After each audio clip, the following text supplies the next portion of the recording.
Hello, dragile mele! Din nou suntem împreună și din nou vorbim despre frumusețea și îngrijirea părului. Astăzi am schimbat metoda în care filmăm, ne extindem și facem tot felul de lucruri noi pentru voi și pentru noi, pentru că îmi doresc foarte tare să vă arăt din ce în ce mai multe lucruri practice, care chiar să vă folosească atunci când decideți să faceți ceva la păr. O avem lângă noi, lângă mine de fapt, lângă noi, e ok și lângă noi, pe Diana. Și Diana o să-mi fie model astăzi. Bună, Diana! Bună, Sorin! Este cu mințică așa, este foarte corectă. Nu o să mai fie pentru că o fac blondă și știți că după aia blondele razna, așa că o să-i treacă. De ce ne-am întâlnit? Păi ne-am întâlnit ca să îi schimbăm culoarea Dianei. Nu-i așa, Diana? Așa e. Da? Ai zis că te-ai hotărât să faci ceva nebunesc. Da, o schimbare dramatică, drastică. Mai puțin că ți-ai dat un pic de păr aici. Așa. Drastică. Oricum văd că nu ești chiar cu minte, că mai avem ceva prin... Am mai avut o tentativă, dar așa. mai cu mințică. Și asta a fost o tentativă de ce anume? Balayaj. De balayaj. Ok, perfect. Acum cam cât timp făcută? Cam acum un an. Cam acum un an. Da? Și simți că ești pregătită să devii blondă? Cu totul? Sunt Aproape pregătită. Sunt pe mâini bune. Mulțumesc pentru încredere. Și eu zic că e pe mâini bune. Tocmai vreau să vă demonstrez acest lucru pentru că primesc foarte multe mesaje legate de blonduri și îmi spuneți ce faceți acasă și nu întotdeauna este chiar corect ceea ce faceți acasă sau mă întrebați ce să-mi pun acasă în cap ca să-mi iasă un blond platinat sau un blond foarte deschis sau așa mai departe, da? Sau nu știu, vorbim aici și de blonduri pastelate și de rozuri și de sicli, de orice fel de blond până la urmă. Pentru că procedura e aceeași, doar ultima etapă diferă în funcție de rezultatul pe care dorim să îl obținem. Bun. Deci părul tău a mai trecut printr-o procesare chimică. Văd că acum, în același timp, cumva ai insistat și cu niște nuanțări. Mai mult din șampon sau Da, ai din și șampon. făcut nuanțare? Nu. Anul trecut a fost ultima nuanțare. Ok. Și în rest l-am întreținut din nuanțare cu șampon. Ok. Bun. Și să înțeleg că de acolo ai obținut cumva tenta aceasta de kaki, aș zice eu. Da. Da. Și nu prea îți place, adică nu ești... Nu. Ok. Este un lucru care se întâmplă de foarte multe ori, tocmai datorită faptului că părul are o anumită structură și se deschide până într-un anumit punct. De cele mai multe ori ajunge într-o zonă de galben sau galben deschis și nu ne place chestia asta și încercăm să compensăm neutralizând cu șampoane, măști sau alte produse violet. Și din combinația minunată de galben cu violet care conține albastru, evident că ajungem la un kaki. Este destul de firesc, se întâmplă tocmai datorită acestei neutralizări sau nuanțări și datorită faptului de asemenea că părul nu este deschis până în punctul în care trebuie să fie deschis. Deci ca să obții culori platinate, foarte frumoase sau, nu știu, pastelate sau așa mai departe, trebuie să ajungi cu culoarea părului după decolorare în culoarea interiorului unei banane. Știi cum arată miezul bananei? Perfect. În zona aceea trebuie să ajungem. Adică, ca să fiu, nu știu, mai explicit, trebuie să avem un galben foarte pal. Dacă este doar galben, este suficient, pentru că o să fie destul de puternic, da? Eu mă rog aici deja de când ai venit să ai un pigment foarte bun care să cedeze ușor și să se ducă în zona de galben foarte pal destul de ușor ca să nu stresăm sau procesăm părul. Dar o să le povestim pas cu pas, da? Ai întrebări pe care vrei să mi le adresezi în legătură cu părul tău? Mi-ai zis o chestie înainte și aș vrea să o repet și acum. Cum întrețin? Așa, da. Cum își întreține părul? E o întrebare capitală, oameni buni. Da? Iar tu mi-ai răspuns? Cu măști. Cu măști. Și hai, lasă cu măști, acum ce corect. Cu măști, nu. Zici ce mi-ai zis, lasă. Cu ulei de cocos? Cu ulei de cocos. Iar eu ți-am răspuns ce? Că nu este... Că nu e cazul. Foarte frumos i-am spus că e ca și cum ai trata o infecție cu vitamina C. Deci dacă te-ai hotărât... Nu așa am zis? Deci dacă te-ai hotărât să intri în lumea blondilor, din păcate va trebui să-ți modifici și rutina de îngrijire, pentru că părul blond are cu totul alte necesități și în niciun caz nu te ajută un ulei de cocos. Da? Adică poate să așa, să te încânte ideea, dar nu, real nu face foarte mult pentru părul tău, repet, mai ales dacă este decolorat, ești blondă și părul a fost și nuanțat și așa mai departe. Da? O să parcurgem și aici ce îngrijire îți recomand și o să spun cam ce ai de făcut. Și de asemenea, ți-am mai spus o chestie, că nu aș vrea să faci rădăcina mai des de 2 luni. Da? Pentru că vreau să păstrăm cât mai mult sănătatea părului, chiar dacă ajunge să fie enervantă, că este atâta, este mult mai bine pentru păr. Bun, mai vreau să mai întreb un singur lucru, mai ales că ai avut deja o decolorare și bănuiesc că deja știi acest lucru, dacă ai alergii sau sensibilități. Nu. Nu mai. Da? Ok. Este foarte bine. Atenție foarte mare când decolorați sau când vopsiți pielea capului, pentru că produsele pot cauza reacții alergice, de la cele mai neînsemnate până la foarte severe, așa că vă rog, faceți teste de alergie, pentru că este extrem de important să aveți grijă de sănătatea voastră. Bun, ne apucăm de treabă. Este foarte important să înțelegeți că fiecare zonă a părului trebuie tratată diferit. Practic, nu o să încep să aplic produsul de decolorare de la rădăcină până la vârf, fără să țin cont de lucruri, pentru că pe primii 2-3 cm, în mod sigur, produsul va acționa foarte, foarte ușor, pentru că avem căldura scalpului care accelerează lucrurile. Apoi am zona aceasta medie până în blond, unde lucrurile o să meargă puțin mai greu, și după aceea am vârfurile care deja sunt puțin sensibilizate și sunt deja oricum deschise, deci nu am nevoie de o procesare atât de puternică.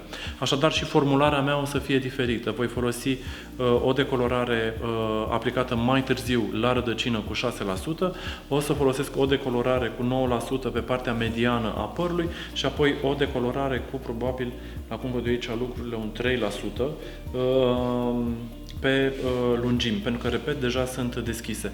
În tot produsul de decolorare voi folosi Smart Bond. Este un produs care se adaugă în materialul cu care vopsești sau decolorezi și păstrează și reface numărul de legături dintre moleculele de keratină. Este, dacă vreți, o măsură suplimentară de a proteja părul. Încă o dată, ca să ne fie foarte clar, nu pun tot produsul deodată, am și formulări diferite și timp diferiți de acționare. Nu voi începe cu rădăcina, pentru că aici se deschide foarte repede, voi începe cu zona mediană, care se va deschide cel mai greu. O am și pe Alexandra lângă mine, adică dacă o să mai vedeți încă o pereche de mâini în cadru, să știți că nu sunt tot ale mele, nu-mi place să le folosesc pe toate 4 odată și de asta am nevoie și de Alexandra, ca să pot să lucrez mai repede, mai eficient și mai sănătos pentru păr. Înainte de a mă apuca de treabă propriu-zis, îmi separ părul în 4, așa, și voi începe să fac decolorarea din zona din spate.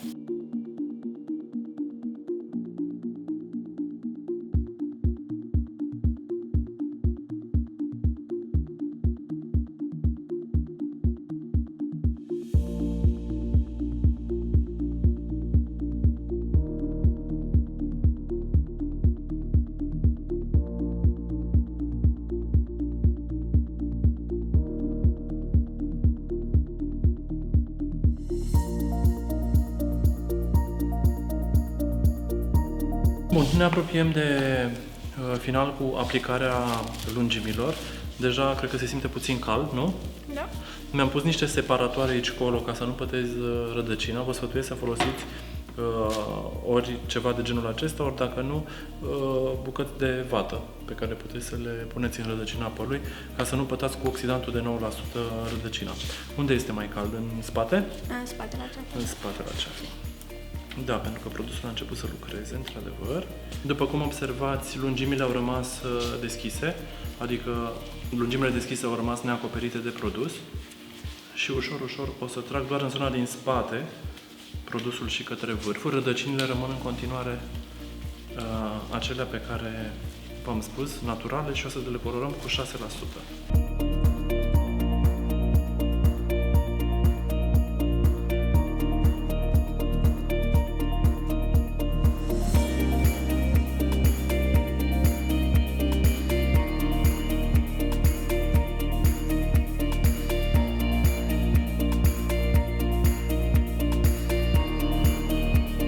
Cărarea principală și după aceea mă duc în zona din spate.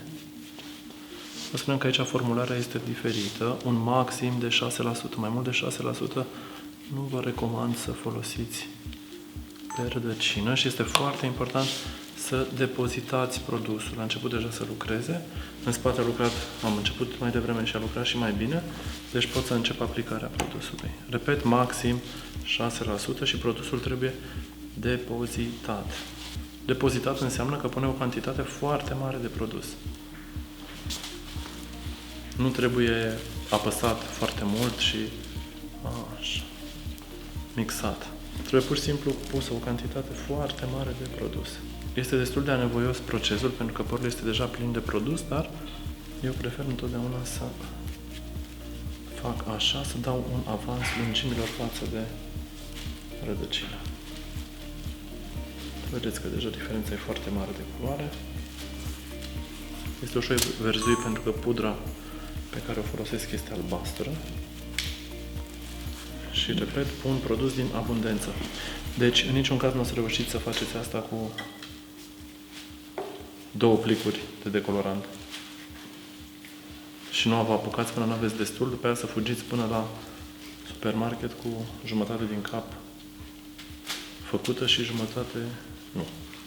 Lucrurile arată din ce în ce mai bine. Au început să lucreze foarte bine și rădăcinile și lungimile.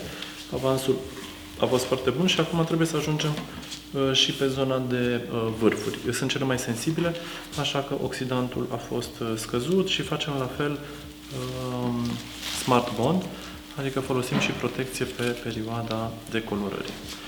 Deci începem să saturăm ușor și vârfurile.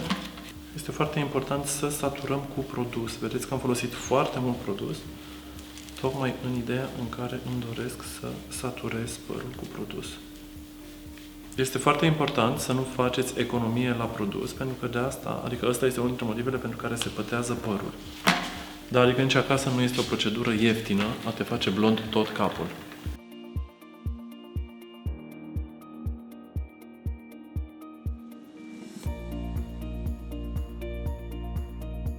Draga mea, prima reacție ai avut-o deja că te-ai văzut. Cum ești? Șocată, nu vine să cred. Blondă. În primul rând ești blondă. Așa că nu știu dacă ăsta era planul sau nu, dar asta ți s-a întâmplat. Bun, vreau să vă fac câteva mențiuni. Părul a fost decolorat, așa cum v-am spus, rădăcină, lungimi și vârfuri cu combinații diferite și cu timp de expunere diferit, iar apoi am nuanțat tot părul, adică nu asta este culoarea după decolorare, am nuanțat, aproximativ un sfert de oră a durat procesul de nuanțare, am folosit bej și violet ca să pot să neutralizez tonurile de galben care nu ne plăceau și cele de portocaliu, pentru că au rămas unele tonuri de portocaliu. Poți să te întorci un pic? În special în partea de vârfuri, unde am pus ultima dată. Am apreciat, sincer, am apreciat greșit un pic produsele pe care le-a folosit înainte. Nu prea aveam de unde să știu exact ce a fost folosit pe păr și am câteva șuvițe, vi le și arăt, am câteva șuvițe care sunt puțin mai închise, adică au avut un ton de decolorare puțin mai închis. Se văd undeva în zona aceasta, dar, uite, le vom colora și le vom trata separat într-o altă sesiune, pentru că astăzi am și tratat părul, te poți întoarce, am și tratat părul, tocmai ca să mă asigur că sănătatea lui nu a fost compromisă. Atunci când vine vorba de decolorare, și spuneam, ți-am făcut capul mare, cred că, trebuie să schimbi regimul de îngrijire al părului și cred că ești conștientă. Vreau să le spui efectiv cum simți părul, când pui mâna pe el, cum îl simți? Foarte fin și când trec până prin păr se trece foarte ușor și pare super hidratat acum. Pentru că l-am super hidratat. Colega mea, Alexandra, te-a ținut Sănătos. și cu pasul 2 de la Smart Bond 10 minute și cu tratament și cu serum, cu tot ce trebuie, ca să ne asigurăm că părul tău este în regulă. Dar drumul de abia acum începe. Dacă tu nu vei continua să-l îngrijești așa cum trebuie, din păcate, în timp părul blond, să știți că are de suferit. Nu e neapărat astăzi, mâine, dar dacă nu e îngrijit cum trebuie, dacă este uscată aiurea, dacă este coafată aiurea, dacă nu este hidratat cum trebuie în permanență, va avea de suferit. Oricum noi ne-am hotărât că ne împrietenim, nu? Parcă așa am zis că suntem prieteni de acum, nu? Așa. După schimbarea asta. Ar fi cazul, nu? Asta înseamnă că o să o mai vedem, înseamnă că o să parcurgem etapele unei blonde împreună cu ea, o să discutăm și despre rădăcină, o să discutăm și ce facem ca să corectăm ca părul să fie 100% perfect așa cum îl dorești și eu și cum ți-l dorești și tu și o să discutăm și ce se va întâmpla când vrei să renunți la blond.